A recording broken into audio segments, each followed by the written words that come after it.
बिस्मिल्लाहिर्रहमानिर्रहीम। अज़ीज़ तलबा, सबसे पहले आप लोगों को खुशामदीद कि आप BS 6 सेमेस्टर में दाखिल हुए। 5th सेमेस्टर आपने पढ़ लिया, उसमें हमने एनालॉग इलेक्ट्रॉनिक्स 1 पढ़ी और हालात के पेश नज़र जिसमें आप लोग इम्तिहान उस तरीके से तो नहीं दे सके, जो भी लाएमल तय हुआ उसके मुताबिक आपकी असाइनमेंट की सूरत में इम्तिहान हुआ। तो याद रखिएगा कि हालात जैसे भी हों, हमने अपनी तालीमी सरगर्मियों को जारी रखना है और दुआ है कि अल्लाह ताला हम सबको ज़्यादा से ज़्यादा इल्म हासिल करने की तौफीक दे। तो अज़ीज़ तलबा, जब तक आप इंतहाई दिलचस्पी के साथ इन टॉपिक्स को पढ़ेंगे नहीं, बैठकर अपने घरों में इनको बार बार सुनेंगे और रिवाइज करेंगे और फिर आप राइट करेंगे तो फिर आपको समझ में आएंगे, अदरवाइज़ ये कुछ भी समझ नहीं आएगा। यहाँ जो हम पढ़ रहे हैं इस सेमेस्टर में हमारे पास एनालॉग इलेक्ट्रॉनिक्स 2 ट्रांजिस्टर बाइजिंग चैप्टर है हमारा। ट्रांजिस्टर की बाइजिंग कैसे अमल में आती है और क्यों अमल में आती है, इसकी क्या वजूहात हैं, स्टेबिलिटी फैक्टर क्या है, और आखिरी हमने जो टॉपिक थर्मल रनअवे के मुतालिक पढ़ना है। अब हम जो बात कर रहे हैं आज ट्रांजिस्टर बाइजिंग में, उसमें DC लोड लाइन का जिक्र है। लोड लाइन क्या होती है पहले हम इसको जिक्र करेंगे, फिर ये DC लोड लाइन क्यों कहते हैं, क्या फिर AC लोड लाइन भी होती है, तो उन तमाम पैरामीटर्स की तरफ हम जाएंगे। तो हमारे पास एक है DC लोड लाइन, एक है आपके पास AC लोड लाइन। आज हम डिटेल में DC लोड लाइन की तरफ जा रहे हैं। DC लोड लाइन क्या है? जब किसी भी ट्रांजिस्टर को, ये एक मैंने सर्किट आपको दिखाया है, ट्रांजिस्टर एज एम्पलीफायर इस्तेमाल किया गया है। कॉमन अमीटर हम यूज़ करते हैं, ये अमीटर है आपके पास, ये बेस है, और ammeter base junction must be forward बाइस और कलेक्टर बेस जंक्शन को हम रिवर्स बाइस किया हो।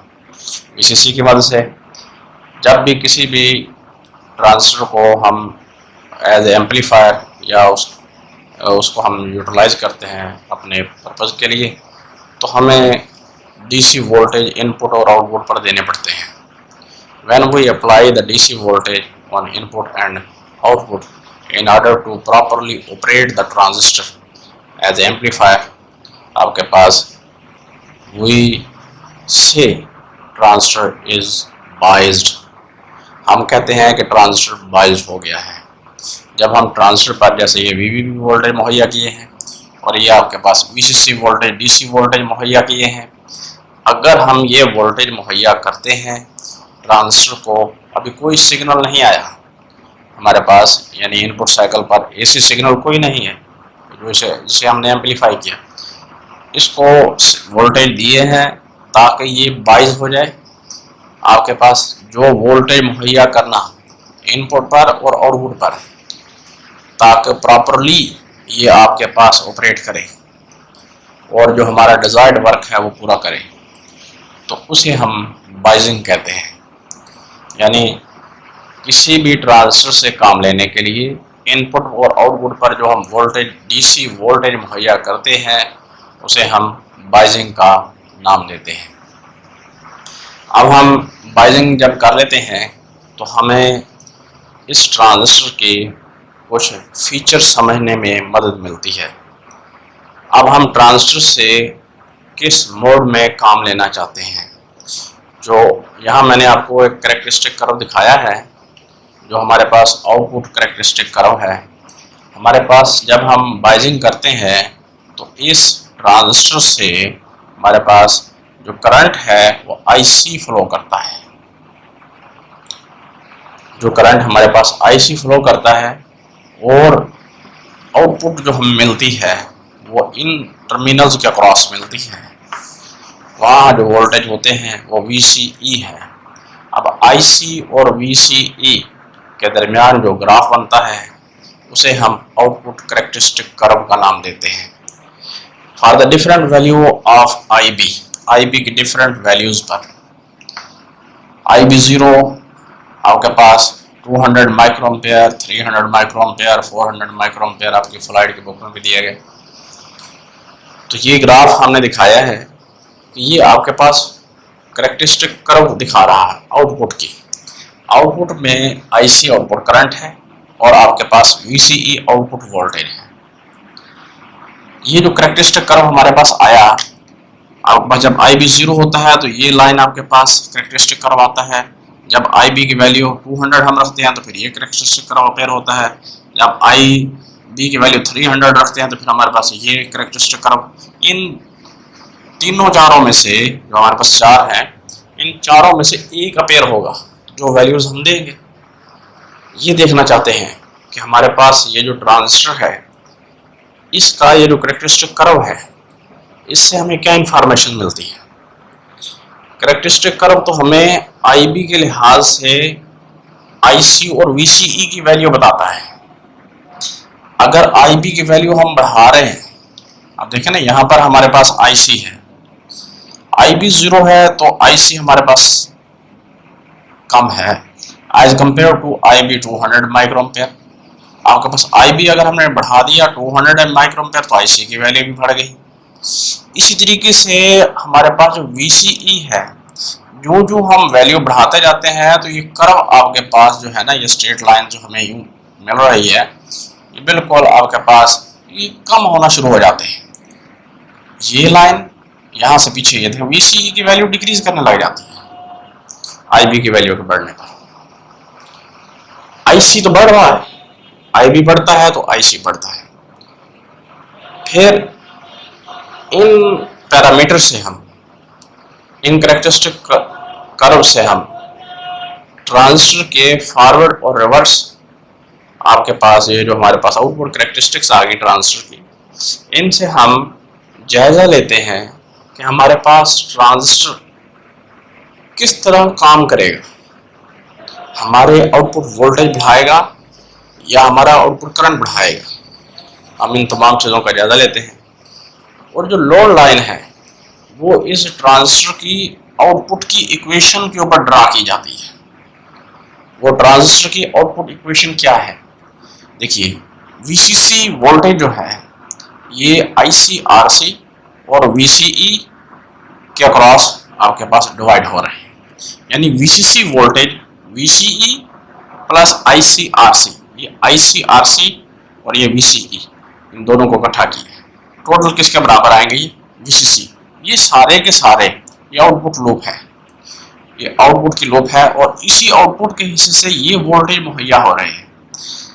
टोटल वोल्टेज ये थे जो इधर ड्रॉप हुए और इधर आपके पास कलेक्टर और अमीटर के जंक्शन के दरमियान है। अब हमारे पास ये इक्वेशन नंबर 1 मान गई। इस इक्वेशन को हम यूं भी लिख सकते हैं, VCE ये वो वोल्टेज है जो आउटपुट पर हमें अपेयर होंगे। VCE बराबर है VCC माइनस ICRC। अब हमारे पास IC हम इस इक्वेशन से निकालें तो इस VCC को उठाकर इधर ले आए तो फिर VCE minus VCC, VCE minus VCC और इधर आपके पास क्या रहा? ICRC। अब मैं इसको डिवाइड करता हूं, जो आपके पास माइनस ICRC, इसमें से IC निकालना है तो माइनस RC से डिवाइड कर दें। आप माइनस RC से देखिए, यह माइनस ICRC है, ये इधर आ गया VCE माइनस VCC। जब माइनस से डिवाइड हुआ तो ये क्या हुआ? माइनस, यहां दिखाया गया आपको VCE RC और ये माइनस और माइनस क्या हो जाएगा? Plus VCC RC। ये इक्वेशन हमारे पास जो बन गई, ये एक जो हमारे पास इक्वेशन बनी, ये एक स्ट्रेट लाइन की इक्वेशन बनी हुई है। अगर हम देखें स्ट्रेट लाइन की जो इक्वेशन का फार्मूला है y is equal to mx plus c, और इसको कंपेयर करें तो m स्लोप हमारे पास आता है -1/RC। ये जो आउटपुट इक्वेशन है ये एक स्ट्रेट लाइन की इक्वेशन है। वो स्ट्रेट लाइन लोड लाइन कहलाती है। वो जो स्ट्रेट लाइन है आपके पास वो लोड लाइन है। अब हम लोड लाइन को डिफाइन भी करते हैं और लोड लाइन किस पॉइंट से किस पॉइंट तक मार्क की जाएगी उसका भी हम जायजा लेते हैं। यानी ये पता चला कि ये जो इक्वेशन थी हमारे पास, इसको जब हम सॉल्व करते हैं तो वो स्ट्रेट लाइन की इक्वेशन अपेयर होती है जिसका स्लोप -1/RC आपके पास आया, जिसका स्लोप आपके पास -1/RC आपके पास जो स्लोप आया, ये लाइन आपको जो दिखाई गई है ये स्ट्रेट लाइन है। इसका स्लोप हमारे पास जो आ रहा है वो -1/RC आ रहा है। अब ये लाइन इस पॉइंट से कहां से शुरू होगी? क्या ये इस तरह आपके पास स्ट्रेट लाइन आएगी, या आपके पास स्टीप की सूरत में होगी, या रैंप होगा, या फिर स्ट्रेट लाइन होगी? किस तरह होगी? या इस तरह की स्ट्रेट लाइन आपके पास होगी? इसको हम जरा देखते हैं। जब हम कंडीशन लगाते हैं कि आपके पास IC इज इक्वल टू 0, तो हमारे पास जो VCE वोल्टेज है, VCE जो वोल्टेज है, इस इक्वेशन के मुताबिक क्वेश्चन नंबर 1 में या 2 में आप देख लें, जब आपके पास IC 0 हो जाता है, IC की 0 वैल्यू पुट करें, VCE is equal to VCC, इधर भी देख लें IC 0 हो जाए तो VCC is equal to VCE, ये रिजल्ट लिख दिया गया। VCE जो हमारे पास है वो VCC के बराबर हो जाएगा। इस पॉइंट को मैंने इसी कैरेक्टरिस्टिक कर्व पर यहाँ मार्क किया है, ये VCC के बराबर वोल्टेज। अब VCE को 0 पुट करते हैं, VCE को 0 पुट करते हैं, क्योंकि ये हमारे पास जो लाइन मिल रही है उसके हमारे पास ये पॉइंट बन रहे हैं। जब हम VCE को 0 पुट करते हैं तो हमारे पास VCE 0 हो जाए तो IC/RC is equal to VCC। IC निकालेंगे, RC से डिवाइड कर दें, ये मैंने लिखकर भी दिखाया है आपके पास। यहाँ VCE 0 पुट करें, ये VCC माइनस IC/RC, इसको उठाकर इधर ले आए, यहाँ से IC निकाल लें तो आपके पास वैल्यू निकल आएगी। या फिर यहाँ आपके पास जो वैल्यू ये नेगेटिव में है तो भी आपके पास VCC/RC इस वैल्यू में पुट करें, VCE 0 हो गया, IC/RC, RC से डिवाइड कर दें, IC will be equal to VCC/RC, that is the point. जब VCE 0 हो जाता है तो हमें ये पॉइंट मिलता है, VCC/RC, ये IC की वैल्यू है इस y एक्सिस पर, इधर VCE की वैल्यू थी, तो ये पॉइंट हमने मार्क किया कि ये VCC और RC है। और ये IC जो करंट है ये इस वक्त मैक्सिमम करंट होगा, IC करंट को हम मैक्सिमम करंट कहेंगे कि हमारे पास मैक्सिमम करंट इतना फ्लो कर सकता है। आउटपुट करंट कितना होगा, आउटपुट वोल्टेज कितने होंगे? आउटपुट बाइजिंग से हमें ये पता चल रहा है कि मैक्सिमम वोल्टेज इतने ले सकते हैं, VCC के बराबर हो सकते हैं, IC कोई करंट नहीं गुजरेगा। और जब आप याद रखें, जब कोई करंट नहीं गुजरता तो बिल्कुल कहानी ऐसे होती है जैसे सर्किट ओपन है, और आपके पास जब मैक्सिमम करंट गुजरता है तो बिल्कुल ऐसे होती है जैसे सर्किट शॉर्ट हो गया। तो ये सिचुएशन थी। इन दोनों पॉइंट्स को मिलाने वाली ये लाइन, लोड लाइन कहलाई। ये रीजन जहां पर आपके पास IB 0 से बिलो, जहां आपके पास ये सारे का सारा हिस्सा जो IB is equal to 0 base current के ऊपर हम कोई करंट मुहैया ना करें, और जो स्मॉलेस्ट वैल्यू आपके पास IC की आ रही है वो रीजन हमारे पास कट ऑफ रीजन कहलाता है। और वो रीजन जहां हमारे पास करंट मैक्सिमम हो जाता है, ये हिस्सा हमारे पास सैचुरेशन कहलाता है। जब मैक्सिमम करंट गुजरे तो हम कहते हैं सैचुरेट हो गया, तो ये सैचुरेशन पोर्शन है। तो ये कट ऑफ पॉइंट मिला जहां VCE इक्वल टू VCC मिला, और ये हमें सैचुरेशन पॉइंट मिला जहां करंट मैक्सिमम मिला। तो कट ऑफ पॉइंट और सैचुरेशन पॉइंट को मिलाने वाली लाइन को हम लोड लाइन कहते हैं। कट ऑफ पॉइंट और सैचुरेशन पॉइंट को मिलाने वाली लाइन को हम लोड लाइन कहते हैं। इस लोड लाइन के ऊपर हमारे देखें कैरेक्टरिस्टिक कर्व गुजर रहे हैं, वो क्रॉस कर रहे हैं, यहाँ पर भी क्रॉस कर रहे हैं, आपके पास यहाँ पर भी क्रॉस हो रहा है, यहाँ भी क्रॉस हो रहा है। आप देख रहे हैं कि डिफरेंट पॉइंट्स मिलेंगे। अगर हम जो IB की वैल्यू एडजस्ट करेंगे तो जिस पॉइंट पर ये क्रॉस करेंगे लोड लाइन को, characteristic curve, output characteristic curve, उसे हम क्यूसेंट पॉइंट या क्यू पॉइंट या फिर ऑपरेटिंग पॉइंट का नाम देते हैं। ये जो पॉइंट मैंने दिखाया है इस कर्व को तकरीबन मिड में मैंने दिखाया है आपको DC लोड लाइन के, इस पॉइंट को हम क्यू पॉइंट, क्यूसेंट पॉइंट या फिर ऑपरेटिंग पॉइंट देते हैं। अब हम आगे ऑपरेटिंग पॉइंट की डिटेल पढ़ते हैं, ऑपरेटिंग पॉइंट क्या है और उसके क्या फायदे हैं। अब हम ऑपरेटिंग पॉइंट की तरफ आते हैं, जिसे हम क्यूसेंट पॉइंट या क्यू पॉइंट भी कहते हैं। आपको मैंने ये एक लोड लाइन दिखाई है जिसमें 3 रीजन लेबल किए गए हैं। ये कट ऑफ रीजन है, उसको यहाँ मेंशन किया गया। ये कट ऑफ रीजन है, कट ऑफ पॉइंट है, सैचुरेशन पॉइंट है। ये रीजन सैचुरेशन रीजन कहलाता है। इस पॉइंट से मार्क किया गया ये एक्टिव रीजन कहलाता है।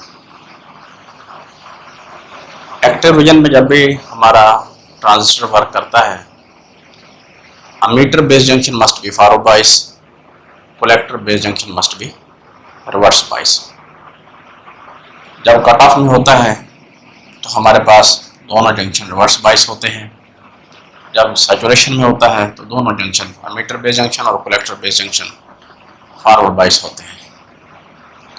तो ये सिचुएशन हमारे पास है जिसे हम इसका मोड ऑफ ऑपरेशन कहते हैं कि ट्रांजिस्टर किस मोड में ऑपरेट करेगा। 3 हमारे पास ऑपरेशन आते हैं इसके। कट ऑफ ऑपरेशन आपके पास ऑपरेशन रीजन में, एक्टिव या लीनियर ऑपरेशन आपके पास, सैचुरेशन ऑपरेशन या सैचुरेशन ऑपरेशन, सैचुरेशन रीजन में ऑपरेशन। तो जब आपका ट्रांजिस्टर से हम नॉर्मली एज एम्पलीफायर यूज करते हैं तो हमारा ट्रांजिस्टर एक्टिव रीजन में वर्क करता है। Emitter base junction must be forward bias और collector base junction must be reverse bias. तो जब इस तरीके से हम बाइजिंग कर लेते हैं, उस बाइजिंग का क्या फ़ायदा है? उस बाइजिंग से हमें आईसी और वीसीई की वैल्यू मिलती है। आईसी और वीसीई की जो वैल्यू ट्रांजिस्टर की है वो हम कैलकुलेट करते हैं उस बाइजिंग की मदद से कि कितना आईसी इसमें से गुजरता है और कितना हमारे पास वीसीई गुजरता है। जब वो आईसी और वीसीई की वैल्यू हम निकालते हैं तो वो दोनों वैल्यूज मिलकर हमें क्यू पॉइंट देती हैं। वो हमें बताती हैं कि हमारा जो कैरेक्टरिस्टिक कर्व है वो आपके पास रोल लाइन को इस पॉइंट पर कट कर रहा है और क्यू पॉइंट इस रीजन में लाई कर रहा है। यहाँ मैंने जो मार्क किया आपके पास ये क्यू पॉइंट के रीजन ए, बी, सी, डी और ई दिखाए हैं। ए कट ऑफ पॉइंट पर है, बी, सी, डी ये जो है आपके पास एक्टिव रीजन में है और ई यहाँ देखें ई सैचुरेशन रीजन में है और सैचुरेशन पॉइंट पर है। ये पॉइंट्स दिखाए हैं कि क्यू पॉइंट इन पोजीशनों पर लाई कर सकता है क्योंकि कट करती जा रही है ये आपके पास लोड लाइन। हमने यही डिफाइन किया था कि कैरेक्टरिस्टिक कर्व लोड लाइन को जिस पॉइंट पर मीट करेगा, जिस पॉइंट पर कट करेगा, इंटरसेक्ट करेगा, उस पॉइंट को हम क्यू पॉइंट का नाम देते हैं, क्यूसेंट पॉइंट देते हैं, ऑपरेटिंग पॉइंट देते हैं। क्यों ऑपरेटिंग पॉइंट कहते हैं इसको हम डिफाइन करते हैं जरा।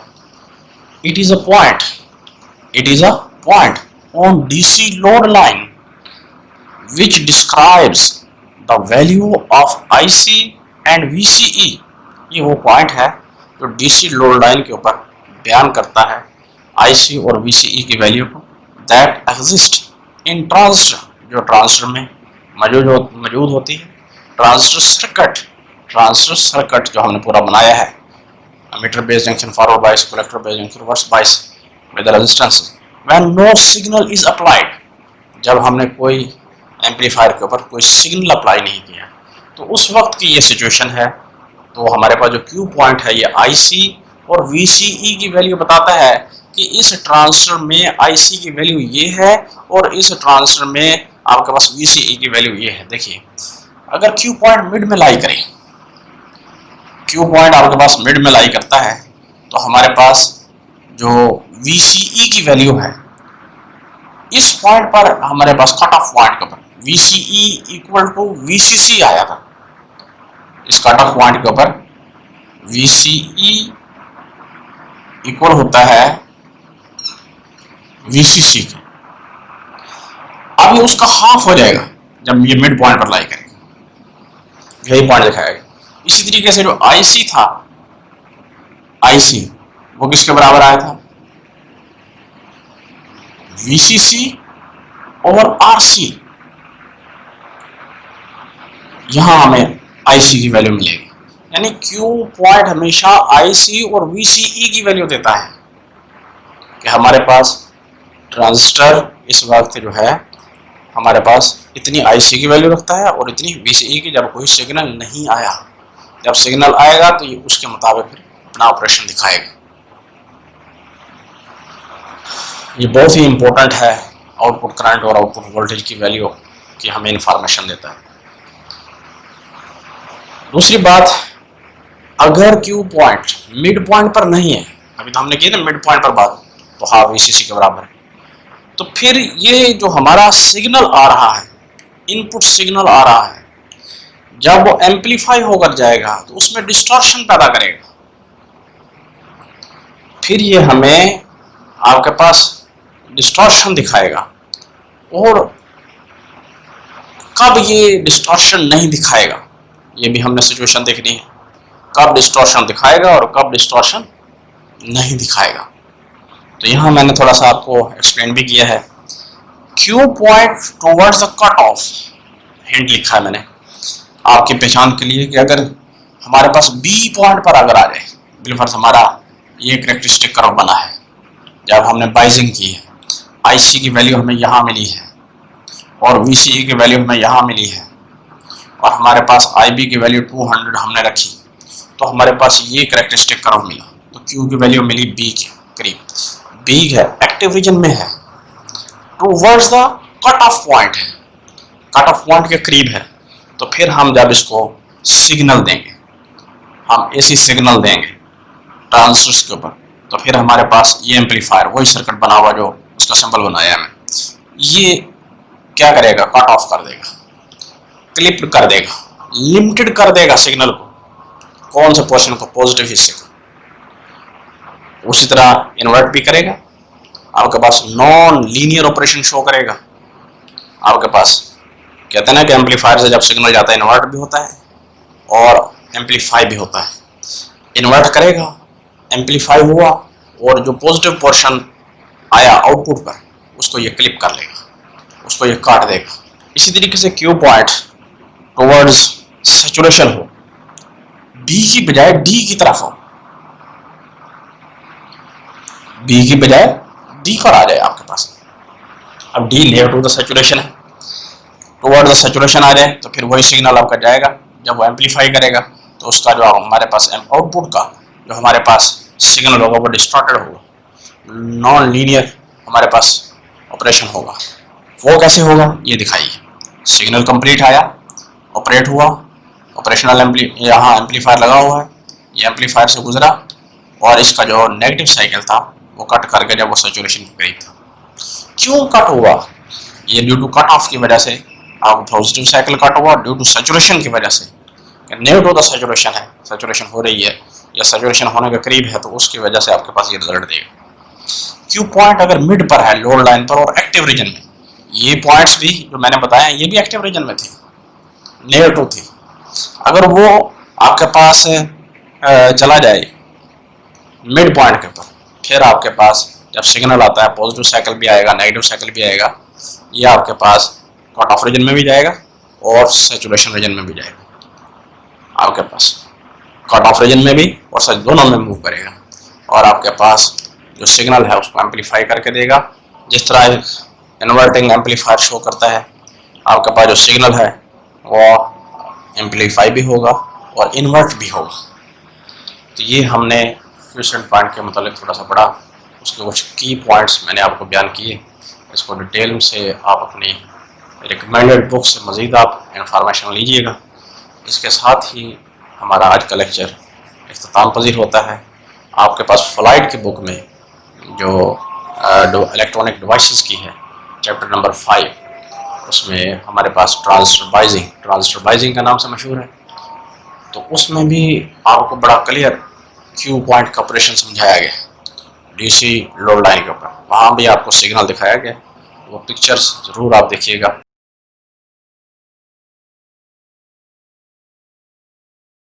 वो पिक्चर मैं आपको साथ अटैच कर दूँगा। इसके साथ ही आज का हमारा लेक्चर इख्तिताम को हुआ। अल्लाह हाफिज़।